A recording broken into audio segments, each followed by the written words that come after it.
Hello everybody, thank you for joining us. Today we will be doing a quick sketch of a hand first, something like that, and then we are going to compare two different styles in terms of cross-hatching the hand. So to begin, I would just do that. So just have two straight lines like that, and this like so. Let's just put in some triangles there, straight line again, and that's it. And if you see there, just with these little lines you can get the confidence going that you have the hand coming forth. So now from here on, it's actually a case of which hand you are trying to model your drawing on. So there are certain hands which are slightly more what we say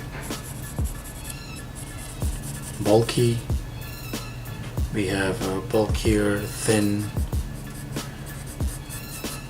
and fragile and more sturdy hands.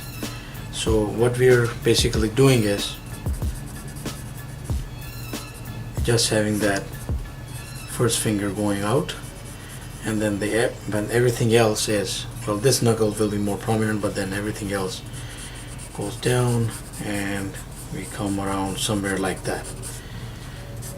And again, it depends on how tightly it is grabbed. We put in some skin folds there,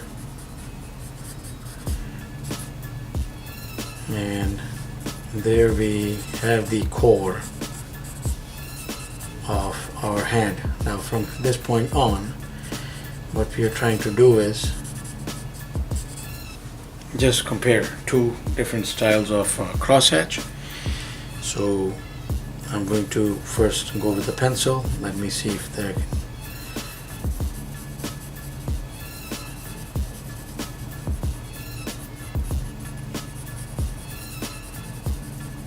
There's the highlighted knuckle. So I'm only talking about very core and very basic crosshatch.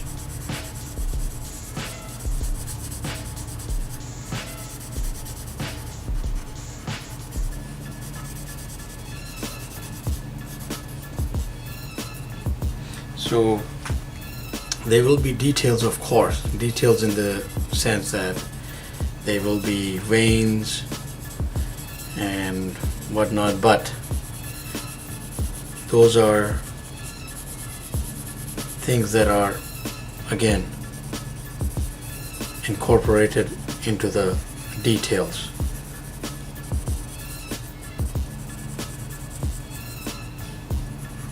Okay, so I'm going to stop there with the pencil, and I'm going to move over to a pen and see how the crosshatch compares.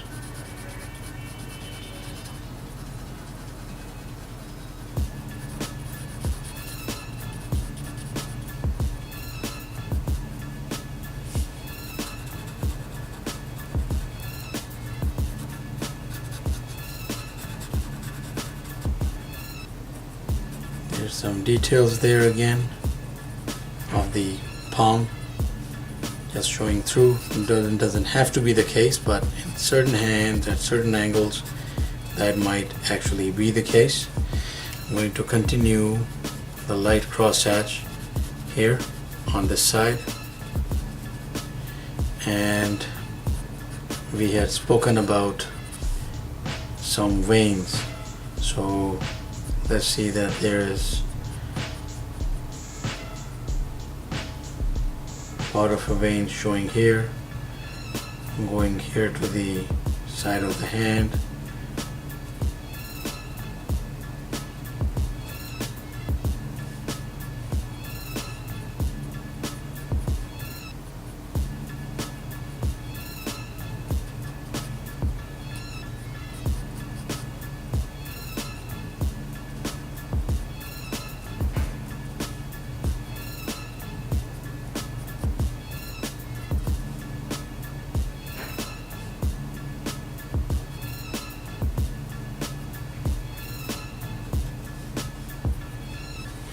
So there's the illustrated crosshatch comparison between the pencil and the pen. I'm using a 0.5 here, so you probably have a preference. Let's actually put in, let's say that I have a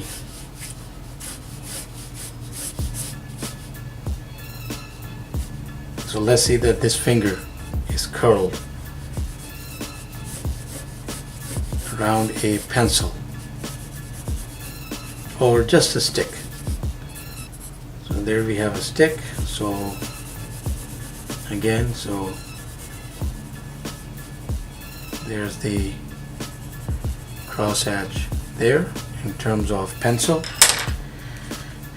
and this here is now a crosshatch when we get to using a pen. And as we know, the general rule is that when you're doing a crosshatch, you usually go along the surface to achieve the best result. Some artists could also go like that, depending on what they are trying to do. But so there is a quick exercise in crosshatch comparison of pencil or pen on the same object, namely a hand. Thank you for watching. Please do subscribe and keep in touch. Have yourself a wonderful day.